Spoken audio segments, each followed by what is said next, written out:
There's something in your experience that doesn't require narrowing of your attention.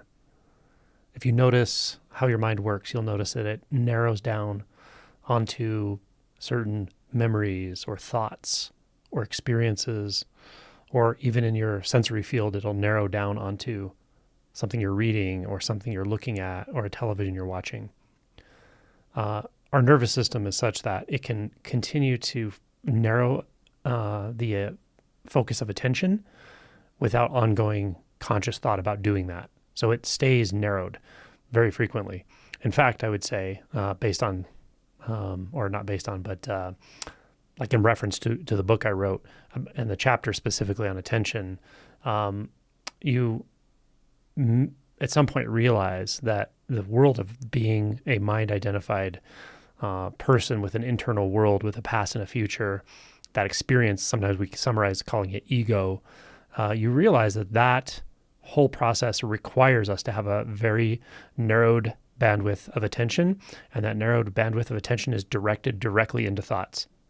And the narrowing remains, although what happens then is we react to thoughts. So we essentially don't really react to our external environment all that much. We react to our internal environment all the time.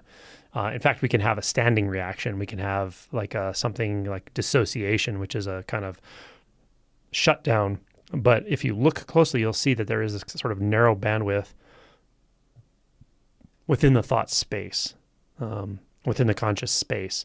And we hold that tightly and don't realize we're doing that. So this holding of a narrow bandwidth of attention is taxing. It requires a lot of energy. It requires, a lot of focus, obviously. But again, it's unconscious. We're focusing unconsciously all the time, and that causes strain.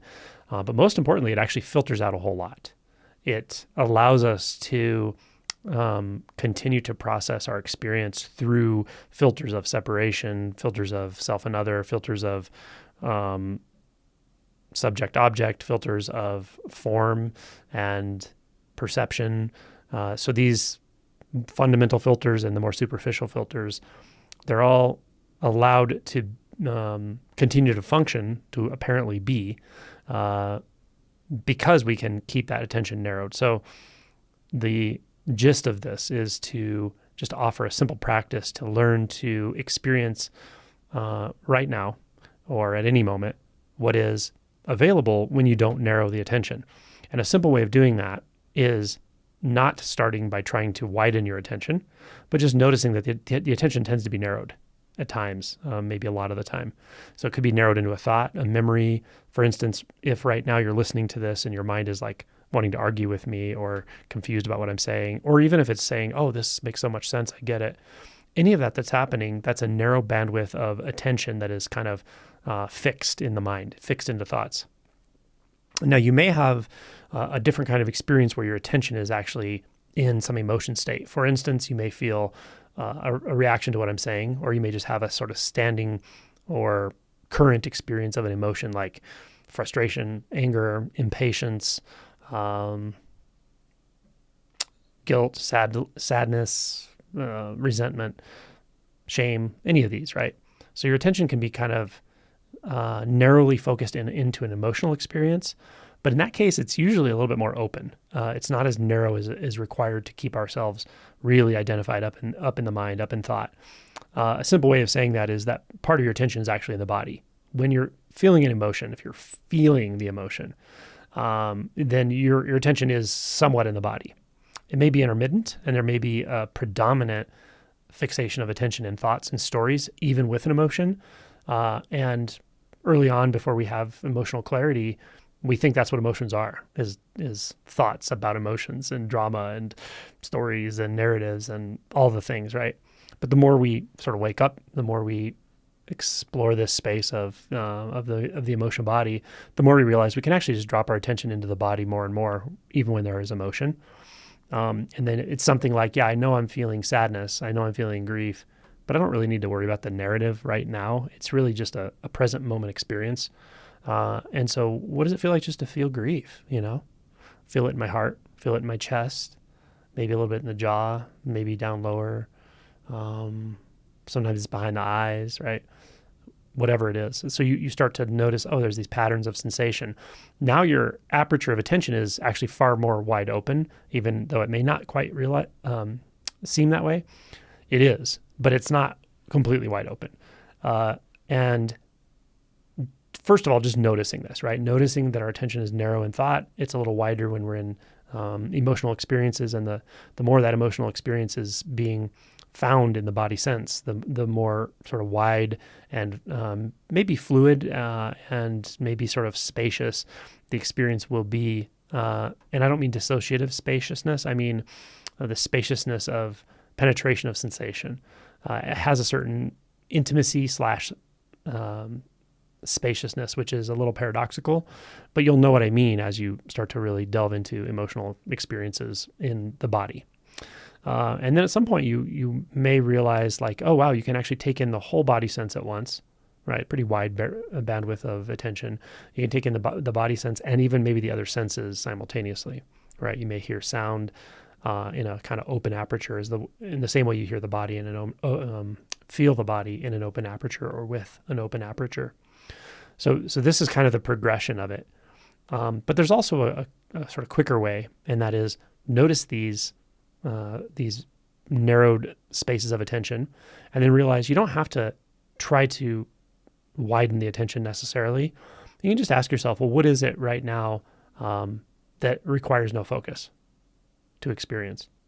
What is it right now that's completely wide open and doesn't shut down?